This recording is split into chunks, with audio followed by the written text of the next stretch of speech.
তোমরা কি এমন ফোন কখনো দেখেছো যেটা পানি আর বাতাস দুটা দিয়েই ফোনকে ঠান্ডা রাখে? হ্যাঁ, এটাই রেড ম্যাজিক 11 প্রো। এটা স্বপ্ন হলেও রেড ম্যাজিক এটাকে বাস্তব করেছে। ফোনটির পিছনে রয়েছে লিকুইড কুলিং সিস্টেম, সাথে আবার রয়েছে কুলিং ফ্যান, যেটা আবার ২৪,০০০ আরপিএম-এর। এতে রয়েছে 8 ইলিট জেন 5, যা ভিতরের ওয়াটার কুলিং সিস্টেম আর বাইরের ওয়াইন ফ্যান মিলে ঠান্ডা করছে। এটাই এ বছরের ফাস্টেস্ট প্রসেসর। এর সাথে আবার IP-X8 এর ওয়াটার রেজিস্ট্যান্ট, তার মানে ফোনটি পানিতে ভিজালেও সমস্যা হবে না। ফোনটিতে ২টা 8GB ট্রিগার রয়েছে এবং এর পাশেই পাবেন গেম মুড বাটন, যেটা দিয়ে সরাসরি গেম মুডে যেতে পারবেন।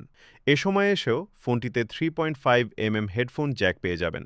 ফোনটির বেজেল নাই বললেই চলে, সাথে আবার আন্ডার ডিসপ্লে ক্যামেরা। ডিসপ্লের রিফ্রেশ রেট হল ১৪৪ হার্জ। UFS 4.1 প্রো এর স্টোরেজ টাইপ, সাথে ১২, ১৬ এবং ২৪GB র্যাম। ব্যাক ক্যামেরা পুরো ফ্ল্যাট। এটা কোথাও রাখলে ফোনটা ফ্ল্যাটই থাকবে। ফোনটির ব্যাটারি বেশ বড়, ৭৫০০ mAh, এবং বক্সেই পেয়ে যাবেন ১২০ ওয়াটের ফাস্ট চার্জার। গেমারদের জন্য পারফেক্ট ফোন। এই ফোন সম্পর্কে আপনাদের মতামত কমেন্টে জানান।